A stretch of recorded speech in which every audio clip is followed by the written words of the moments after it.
Namaskaram.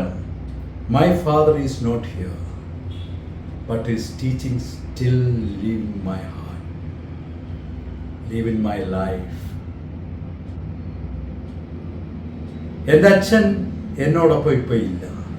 അദ്ദേഹം ഈ ലോകത്തിൽ നിന്നും പോയി. പക്ഷെ അദ്ദേഹം പഠിപ്പിച്ച ചില മൂല്യങ്ങൾ, ചില പാഠങ്ങൾ അതിന്നും എൻ്റെ ജീവിതത്തിൽ പകർത്താൻ ഞാൻ ശ്രമിക്കാറുണ്ട്. നാളെ എൻ്റെ അച്ഛൻ്റെ ജന്മദിനമാണ്. അദ്ദേഹം ഈ ലോകത്തിൽ നിന്നും പോയിട്ട് 14 വർഷമാണ്. ഇന്ന് ആ അച്ഛൻ എന്നോടൊപ്പം ഉണ്ടായിരുന്നെങ്കിൽ എൻ്റെ ജീവിതത്തിൽ ഇന്ന് ചിലപ്പോൾ ഞാൻ പോകുന്ന വഴികളേക്കാൾ മെച്ചമായിരുന്നിരിക്കാം. ചിലപ്പോൾ ഞാൻ അനുഭവിക്കുന്ന കഷ്ടപ്പാടുകൾ അല്ലെങ്കിൽ പ്രയാസങ്ങളൊന്നും എൻ്റെ അച്ഛനുണ്ടായിരുന്നെങ്കിൽ എനിക്ക് അനുഭവിക്കേണ്ടി വരില്ല. ഇതെൻ്റെ മാത്രം കാര്യമല്ല. പിതാക്കന്മാരെ, അച്ഛന്മാരെ നഷ്ടപ്പെട്ടിട്ടുള്ള എല്ലാ മക്കളുടെയും അവസ്ഥയാണ്. പലപ്പോഴും നമ്മുടെ അച്ഛന്മാർ കൂടെ ഉള്ളപ്പോൾ നമുക്ക് അവരുടെ വില അറിയില്ല.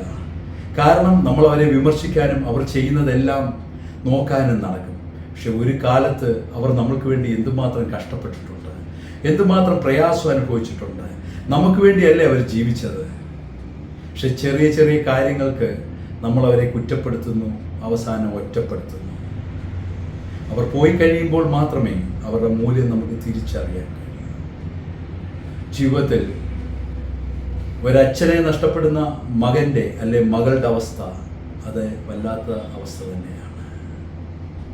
എൻ്റെ പിതാവിൻ്റെ ജന്മദിനം ഏപ്രിൽ 23 അദ്ദേഹം മരിച്ചത് നവംബർ 22 അദ്ദേഹത്തിൻ്റെ പേരിലൊരു ട്രസ്റ്റ് ഉണ്ട്. ആ ട്രസ്റ്റിൽ വഴി ആ ദിവസം എല്ലാ നവംബർ 22 കാരുണ്യ സ്പർശം എന്നൊരു പ്രോഗ്രാം നടത്തുവാൻ കഴിഞ്ഞിട്ടുണ്ട്. ഇതൊരു അവകാശവാദമായിട്ടോ ഒരു വലിയ ക്രെഡിറ്റായിട്ടോ അല്ലെങ്കിൽ ഒരു പബ്ലിസിറ്റിക്കോ പറയുന്നതല്ല. അത്രയുമേ എനിക്ക് ചെയ്യാൻ കഴിഞ്ഞിട്ടുള്ളൂ. ഒരുപക്ഷെ അദ്ദേഹം ഉണ്ടായിരുന്ന സമയത്ത് എനിക്ക് ചിലപ്പോൾ അത്രയും ആ മൂല്യം തിരിച്ചറിയാൻ പറ്റിയിരുന്നില്ലായിരിക്കാം. പക്ഷെ അദ്ദേഹം ഒത്തിരി കാര്യങ്ങൾ എന്നെ പഠിപ്പിച്ചു.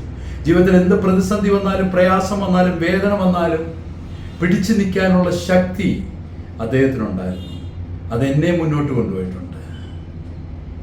അദ്ദേഹത്തിലെ കലാകാരൻ എല്ലാ കലാകാരനെയും വളർത്തിയിട്ടുണ്ട്. അദ്ദേഹത്തിൻ്റെ ലീഡർഷിപ്പ് ക്വാളിറ്റി എല്ലാ ലീഡർഷിപ്പ് ക്വാളിറ്റിയും വളർത്തിയിട്ടുണ്ട്. ഇതുപോലെ നിങ്ങൾ ഓരോരുത്തരും നിങ്ങളുടെ അച്ഛനെ കുറിച്ചൊന്ന് ഓർക്കുക. ചിലപ്പോൾ നിങ്ങൾ കൈപ്പേറിയ അനുഭവങ്ങൾ ഉള്ളവർ കാണാം. ഈ ലോകത്തിൽ സ്വന്തം മക്കളെ പീഡിപ്പിക്കുന്ന, കൊച്ചുമക്കളെ വരെ പീഡിപ്പിക്കുന്ന അച്ഛന്മാരും കാണാം. പക്ഷെ അല്ലാത്ത ഒത്തിരി അച്ഛന്മാർ ഈ ലോകത്തിലുണ്ട്. സ്നേഹിക്കുന്ന, മക്കൾക്ക് വേണ്ടി ജീവിക്കുന്ന അച്ഛന്മാർ. ചില അച്ഛന്മാർ മക്കൾ മാറിക്കഴിഞ്ഞാൽ ഉടൻ അവർക്കെതിരെ കേസ് കൊടുക്കുന്നു, അല്ലെ അവരെ നശിപ്പിക്കാൻ ശ്രമിക്കുന്നു, അവരെ ഇല്ലാതാക്കാൻ ശ്രമിക്കുന്നു, അവരെ തിരിഞ്ഞു നോക്കുന്നില്ല. എന്നാൽ എന്തൊക്കെ സംഭവിച്ചാലും സ്വന്തം മക്കളുടെ കാര്യം ഓർത്ത് പ്രാർത്ഥിക്കുന്ന, അവർക്കൊപ്പം നിൽക്കുന്ന ഒത്തിരി അച്ഛന്മാരുണ്ട് ഈ ലോകത്തിൽ. അങ്ങനെയുള്ള എല്ലാ അച്ഛന്മാരുടെയും ഓർമ്മകൾക്ക് മുമ്പിൽ, എല്ലാ അച്ഛന്മാരും ജീവിച്ചിരിക്കുന്ന എല്ലാ അച്ഛന്മാരുടെ സ്നേഹത്തിന് മുമ്പിൽ ഞാൻ ഈ വീഡിയോ സമർപ്പിക്കുകയാണ്. അവരുടെ മക്കളായി ജനിച്ചതാണ് നിങ്ങളുടെ ഭാഗ്യം. അത് നിങ്ങൾക്ക് ദൈവം നൽകിയ ഒരു അനുഗ്രഹമാണ്. മുൻപേ ദൈവം തീരുമാനിച്ചതാണ് അവരുടെ മക്കളായിട്ട് നിങ്ങൾ ജനിക്കാവൂ എന്ന്. അതാണ് നിങ്ങളുടെ ഐഡൻറ്റിറ്റി. തീർച്ചയായും നിങ്ങളുടെ അച്ഛൻ്റെ മൂല്യം നിങ്ങൾക്ക് മനസ്സിലാവട്ടെ എന്ന് ഞാൻ ഈ നല്ല ദിവസത്തിൽ പ്രാർത്ഥിക്കുന്നു. നിങ്ങൾക്ക് അങ്ങനെ കഴിയട്ടെ. നിങ്ങളുടെ അച്ഛന്മാർ എല്ലാം നല്ല അച്ഛന്മാർ ആയി നിങ്ങളുടെ സ്നേഹവും ബഹുമാനവും കരുതലും കിട്ടുന്ന നല്ല അച്ഛന്മാരായി ഇരിക്കട്ടെ. അവർക്ക് അതിന് കഴിയട്ടെ എന്ന് ഞാൻ ആശംസിക്കുന്നു. ഞാൻ ഡോക്ടർ ഡഗ്ലസ്.